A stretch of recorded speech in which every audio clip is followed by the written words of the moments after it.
আচ্ছা, তুমি এত সুন্দর রান্না করো কি করে বলো তো? তোমার হাতের রান্না খেলে মনে হয় মায়ের হাতের রান্না খাচ্ছি।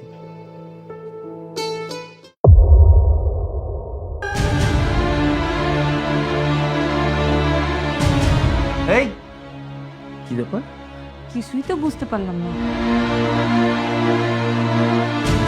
সৈকত, তুমি অনেক পাষাণ হয়ে গেছো। তুমি একটাবারও আমার কথা মনে করো না। আমি তো মানছি আমি ভুল করেছি, কিন্তু তাই বলে তুমি আমাকে দূরে সরিয়ে দেবে? তুমি বিশ্বাস করো, আমি তোমাকে অনেক ভালোবাসি। আর আমি যে তোমাকে কতটা ভালোবাসি সেটা এখন আমি বুঝতে পারছি। আমি এটাও হাড়ে হাড়ে টের পাচ্ছি যে টাকার বিনিময়ে ভাবির সাথে তোমাকে বিয়ে দিয়ে আমি কতটা ভুল করেছি। তুমি আমাকে আগের মতো কাছে টেনে নাও না। আমি তোমাকে ছাড়া বাঁচবো না সৈকত। তুমি জানো আমি তোমাকে কতটা মিস করি। তুমি আমাকে একটাবারের জন্য মিস করো না, তাই না? সৈকত প্লিজ, আমি তোমার কাছে হাত জোর করে বলছি, তুমি তুমি আবার তোমার জীবনে আমাকে ফিরিয়ে নাও। আচ্ছা, তোমার কি আমার সাথে কাটানো সময়গুলোর কথা মনে পড়ে না? না, মনে পড়ছে না, কারণ তুমি আমাকে না, টাকাকে ভালোবাসো।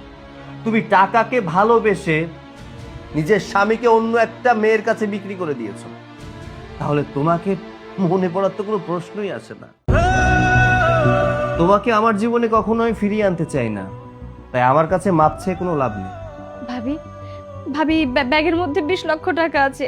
আমি যে টাকাগুলো খরচ করেছিলাম সেই টাকাগুলো আমি এখানে রেখে দিয়েছি। তুমি প্লিজ এই টাকাগুলো নাও। যে টাকার জন্য আমি আমার স্বামীকে তোমার সাথে বিয়ে দিয়েছিলাম সেই সম্পূর্ণ টাকা আমি তোমাকে ফেরত দিয়ে দিচ্ছি। তার বিনিময়ে তুমি আমার হাজবেন্ডকে আমার কাছে ফিরিয়ে দাও। বিয়ে, সংসার, স্বামী তোমার কাছে খুব খেলনা মনে হয়, তাই না? যখন মন চাবে তুমি খেলবে, যখন মন চাবে না দূরে সরিয়ে দিবে। দেখো, এই টাকাগুলো তোমার। এই টাকাগুলো আমি তোমাকে দিয়ে দিয়েছি। এই টাকাগুলো তুমি ফেলে দিবে না এটা নিয়ে কি করবে সেটা একান্তই তোমার ব্যক্তিগত ব্যাপার। আর সৈকত আমার স্বামী, আর আমি আমার স্বামীর ভাগ কাউকে দিতে পারবো না। বরং তুমি এই বাসা থেকে আর আমাদের জীবন থেকে চলে গেলে আমরা বেশি খুশি হব। চলো, ওর এই ন্যাকা কান্না দেখতে হবে না।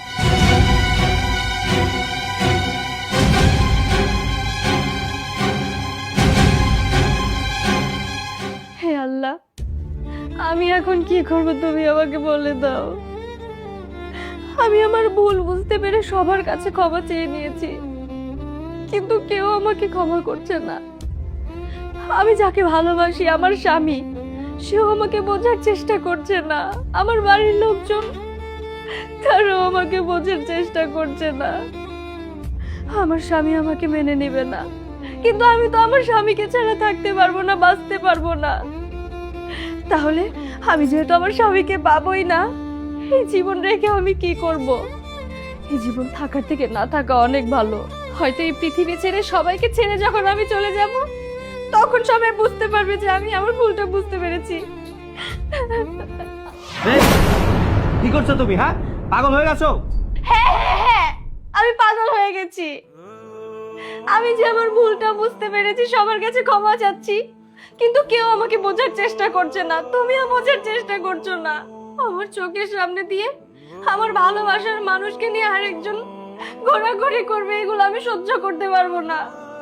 তাই আমি এটা বিশ্বাস করানোর জন্য যা করা লাগে আমি তাই করব। আমি এই বিষকে সবাইকে বুঝিয়ে দেবো যে আমি আমার ভুল বুঝতে পেরেছি। আমি আমি আমার এই জীবন রাখবো না। হ্যাঁ, বুঝতে পারলাম তুমি তোমার জীবন রাখবে না, কিন্তু তুমি যদি আত্মহত্যা করো তাহলে তোমার স্বামীকে দেখে রাখবে কে? আমি বাবা আর অভিনয় করতে পারছি না। অভিনয় মানে কি বলছো তুমি? আমি তো কিছুই বুঝতে পারছি না। আমি তোমাকে বুঝিয়ে বলছি।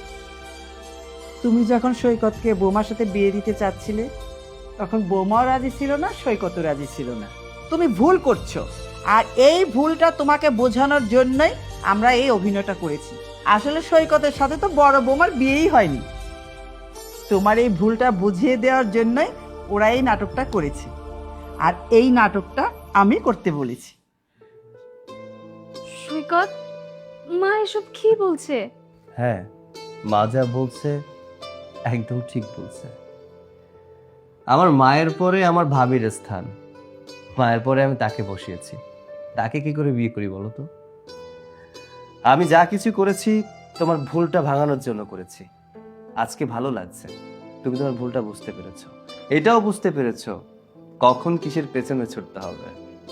স্বামী, প্রিয় মানুষ, পরিবার এগুলো কতটা গুরুত্বপূর্ণ। ভাবি, তুমি প্লিজ আমাকে ক্ষমা করে দাও। আমি তোমার সাথে অনেক অন্যায় অত্যাচার করেছি, অনেক খারাপ আচরণ করেছি, যেটা আমার করা উচিত ছিল না। আমি তো তোমার ছোট বোনের মতো, বলো তুমি বড় বোন হয়ে তোমার ছোট বোনকে ক্ষমা করতে পারবে না? প্লিজ তুমি আমাকে ক্ষমা করে দাও ভাবি। আরে পাগলি, তুই ছোট বোনের মতো কেন হবি? তুই তো আমার ছোট বোন। আর আমি সৈকতকে কখনো ওই চোখে দেখি না। তুই আমাকে মাফ করে দিস। এই কদিন আমি তোর চোখ দিয়ে অনেক পানি ঝরিয়েছি। না না ভাবি, তুমি এভাবে কেন বলছো? তুমি বা তোমরা যদি আমার সাথে এরকম ব্যবহার না করতে, তাহলে হয়তো আমি এখনো বুঝতে পারতাম না প্রিয়জন কি, পরিবার কি। তোমরা আমার সাথে এমন করেছো বলেই আজকে আমি বুঝতে পেরেছি যে ভালোবাসা কাকে বলে, ভালোবাসা মানুষের গুরুত্বটা কতখানি। হয়েছে, এত পাকনা পাকনা কথা বলতে হবে না। মা, চলুন আমরা দুজন ভিতরে যাই। আমার বোনটা অনেকদিন পর তার স্বামীকে পেয়েছে, দুজন একটু গল্প করুক। তাই চলো। চল। আমাকে কান্না করিয়ে খুব মজা পাচ্ছ, তাই না? আচ্ছা, তুমি কি জানো না দুঃখের পরেই সুখ আসে? আমি যদি তোমাকে একটু কান্না না করাতাম তাহলে কি আমাকে এতটা কাছে পেতে বলো তো? ও আচ্ছা, কাছে পেতে হলে বুঝি এভাবে কান্না করাতে হয়? আহা, তেমন কথা নয়। এই যে আমার মিষ্টি বউটাকে আবারও কাছে পেল।